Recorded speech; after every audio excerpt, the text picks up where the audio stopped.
à l'élection. Nous allons aller rapidement du côté donc de Paris pour voir donc notre invité. Il s'agit de M. Guy Essianba. Avec lui, nous allons faire un peu le tour de l'actualité dans son pays. Qu'est-ce qu'il pense de ces élections au niveau donc du Gabon? Ça sera donc d'ici, disons, maintenant dans à peu près plus d'une petite semaine.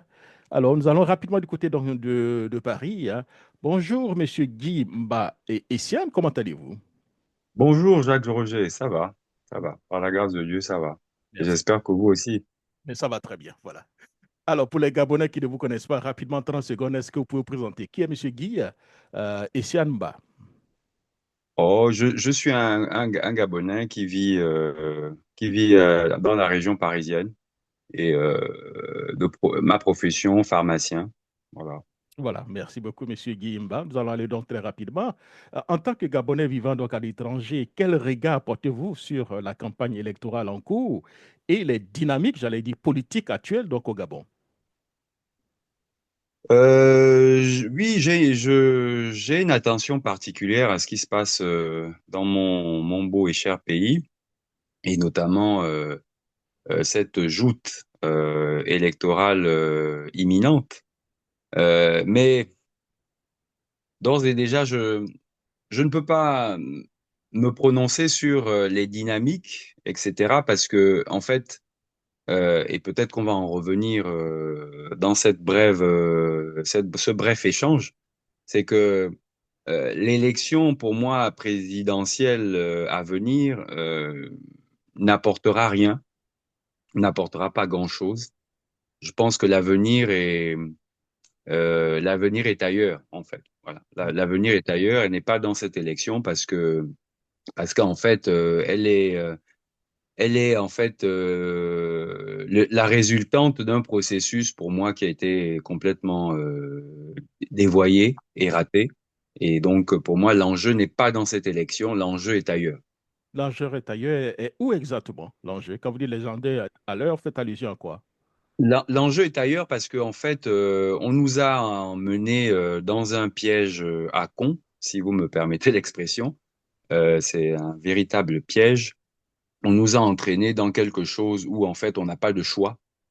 On n'a Mhm, pas un véritable choix. On n'a pas on n'arrive pas à on n'est pas, on n'a pas abouti dans cette transition à véritablement pouvoir choisir, faire un choix équitable, transparent. Et donc, mhm, pour moi, cette élection est un non-événement, est un non-événement. mhm, Et donc, l'enjeu, pour moi, se situe dans l'avenir. mhm, Et l'avenir, pour moi, c'est la jeunesse, c'est mhm. les jeunes. Pour moi, l'enjeu se situe c'est plutôt pour moi un appel aux 25-40 ans de reprendre la main de leur pays parce que, en fait, sinon, Mhm. on l'a perdu parce que je me suis présenté en tant que Gabonais vivant à l'étranger. Je, j'ai peut-être oublié de donner mon âge. J'ai 50 ans. Et donc, c'est vrai que j'ai passé l'âge de 40 ans. Et donc, c'est pour ça que j'appelle ces jeunes de 25-40 ans épris de leur pays, aimant leur pays, Mhm. à véritablement se fédérer, à véritablement se souder pour pouvoir reprendre la main de leur pays, parce qu'en fait, le pays est entre les mains d'une vieille classe politique Mhm. qui est essoufflée, C'est ça. qui Alors, n'a oui, mais quand vous dites on, vous faites ici allusion à qui? Aux politiciens ou bien aux militaires? à On, tous, à tous, OK. à Mhm. tous en fait.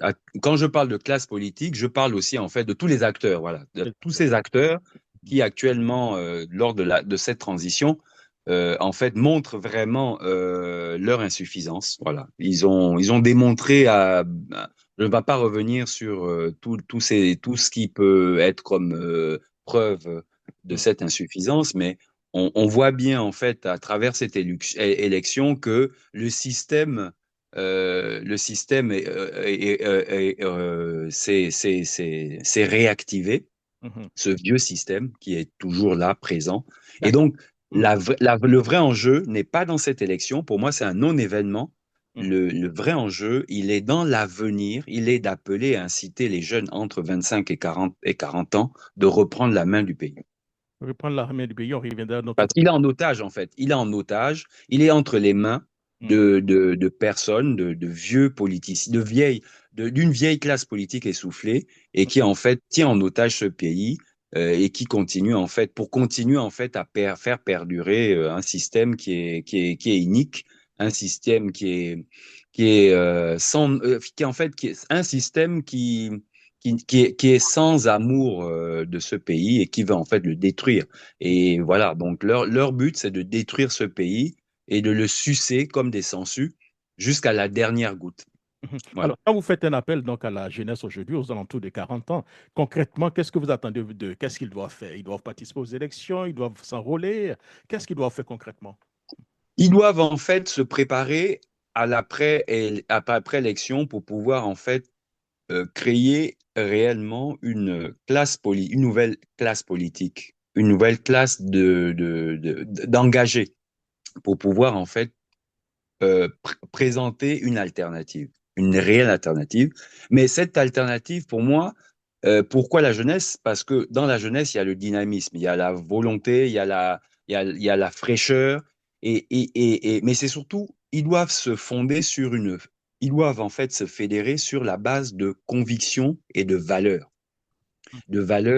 et à partir de ce socle, ils pourront créer quelque chose de solide et durable. Voilà. Donc, et donc une jeunesse, et surtout une jeunesse désintéressée. Donc, qui doit le faire parce que simplement ce sont des convictions, ce sont des valeurs qui doivent en fait les attirer et non pas en fait le, le, la volonté de d'aller la volonté de s'allier pour des prébendes, pour se partager un gâteau, mais réellement pour construire quelque chose de nouveau sur un fondement, un fondement solide de valeurs et une vision bien claire. Voilà, c'est ça. Et c'est ça pour moi l'enjeu. Tant que si ce n'est pas fait, on ne sera pas sorti de l'auberge. Alors, donc, à votre avis, quelles sont donc aujourd'hui les priorités donc, des Gabonais, tant au pays hein, que donc, dans la diaspora? Et pensez-vous hein, que les candidats les prennent réellement en compte? Non, non. En fait, c'est pour ça que je vous dis, c'est un non-enjeu parce qu'en fait, on nous a entraînés dans un piège et en fait, c'est une vraie connerie parce qu'en fait, on n'a pas le choix. En fait, on a le choix. On ne peut pas faire confiance ni aux uns ni aux autres qui se présentent dans cette élection parce que en fait, ils ont démontré à suffisance que ils n'ont aucune valeur, aucune conviction aucun amour pour ce pays. Et je les renvoie tous dos à dos. Donc, je ne cite pas de nom, mais je dis bien tous. Donc, ils sont 8, mais pour moi, ces 8-là, pour moi, il n'y a pas ils ne représentent aucun enjeu et donc ils ne feront rien de bon pour le Gabon. Rien ne sortira. Comme je reprendrai la phrase d'un célèbre homme politique et professeur de Montclair, qui dit que en fait rien de bon ne sortira de cette élection, rien de bon ne sortira de ce qui est en train de se jouer. Donc c'est un non-événement pour moi. Donc, que répondez-vous à ceux qui disent que vous, donc du Gabon nouveau, est donc omniprésent, donc, si vous voulez, dans cette campagne? Selon vous, les Gabonais y croient-ils encore ou restent-ils méfiants face aux promesses donc, des politiciens? En fait, on nous distrait. Et en fait, on nous distrait et en fait, on nous éloigne de l'objectif. Avant de construire un édifice, on établit d'abord des fondations. On ne peut pas construire un édifice sans fondation. Si on pose un édifice quel qu'il soit sur du sable, sur de la terre, si on ne va pas chercher tous les bâtisseurs, hein, d'ailleurs, pour reprendre le terme qui est utilisé par un des candidats, tous les bâtisseurs vont d'abord aller chercher la roche-mère pour aller bâtir. Et c'est ça, en fait, pour moi, les valeurs. C'est ça, en fait, les convictions. On doit construire quelque chose autour de valeurs fondamentales, cardinales. Et c'est sur ces valeurs qu'on peut commencer à bâtir. Et aucun candidat, aucun politique aujourd'hui au Gabon ne veut construire sur ces valeurs. Ils viennent simplement miroiter, ils viennent distraire les gens en prétendant qu'ils vont changer, ce seront ils vont révolutionner, mais en fait, ils ne proposent pas d'abord d'aller au fond des choses, c'est-à-dire commencer par renouveler la classe politique. Ils sont tous, ils sont déjà tous passés ils ont déjà eu les manettes du pouvoir, mais ils sont tous là à revenir, à se recycler. À chaque élection, ils viennent pour se recycler.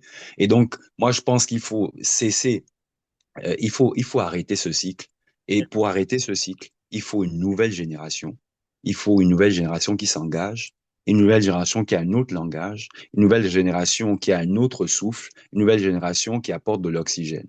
Et sans ça, pour moi, il n'y a pas d'alternative. Donc, il n'y a pas à se lancer dans cette mascarade qui est à venir. Ouais, vous êtes dans la diaspora et généralement, la diaspora s'est toujours opposée au Bongo, hein. Qu'est-ce que ça vous fait aujourd'hui donc, de voir donc, des cadres très critiques hein, de la diaspora aujourd'hui apporter de leur soutien au général Oligui Nguema? Et ensuite, Mhm. chose curieuse, monsieur Mba, c'est que dans cette élection, le candidat, l'ancien Premier ministre, monsieur Billy Binze, est parfois perçu comme le candidat du changement et M. Olegui perçu comme le candidat donc de la continuité. Alors, qu'est-ce que tout cela vous fait? C'est ce que je pense déjà presque avoir répondu à cette question, c'est on nous a entraînés dans un piège. Et comme par hasard, on a exclu certains. On nous a entraînés dans un piège où en fait on ne pourrait pas avoir le choix. Et surtout, et tout ça pourquoi? Pour en fait amener à ce que on nous pousse en fait en y participant comme ils le veulent, en élevant quelqu'un, en le plébiscitant parce que tout simplement, d'un côté, on a un ancien membre, mais c'est un cas qui s'est déjà présenté finalement, en fait. C'est ce cas qui s'est toujours présenté depuis en fait 2009. Oui, depuis 2009. C'est le même cas, c'est la même situation, on est face au même cas de figure. C'est-à-dire un ancien membre du parti au pouvoir qui en fait rallie l'opposition entre guillemets et puis qui se présente et puis qui fasse. Mais là, on est face à une situation un peu particulière, c'est qu'on part un coup d'État et maintenant on en vient à une transition, etc. Donc c'est différent. Donc mais en fait finalement, quand on résume un peu tout ça, on revient en fait à un cas classique où en fait un ancien membre du pouvoir rallie soi-disant l'opposition pour devenir la figure de l'opposition. Mais non, tout ça, en fait, pour moi, ne compte pas vraiment. Pour moi, je répète, pour dire que le vrai enjeu de l'avenir du pays n'est pas dans cette élection, ne peut pas être dans cette élection. Le vrai enjeu, c'est la mobilisation des jeunes conscients que il peut y avoir autre chose à proposer. Et Mais quand vous parlez de jeunes, monsieur Mba, est-ce que ces jeunes, selon vous, doivent aller voter? Est-ce qu'ils ont vraiment le choix aujourd'hui? Ils doivent aller voter? Vous les encouragez à le en faire? fait, il faut aller voter parce que le vote est un acte civique qu'il ne faut pas déléguer à quelqu'un d'autre. Il faut aller voter, certainement, mais il faut aller voter, mais avec la conscience que il faut réellement organiser autre chose. Il faut en fait prévoir autre chose. Il faut vraiment le vrai plan B pour moi, le vrai plan B. Il y a l'élection, il faut aller voter pour remplir son devoir civique parce qu'il ne faut pas laisser le champ, parce que si vous n'allez pas voter de manière, ça laisse le champ à libre à des gens d'utiliser votre carte d'électeur ou d'utiliser votre non-présence pour tricher, pour manipuler les résultats.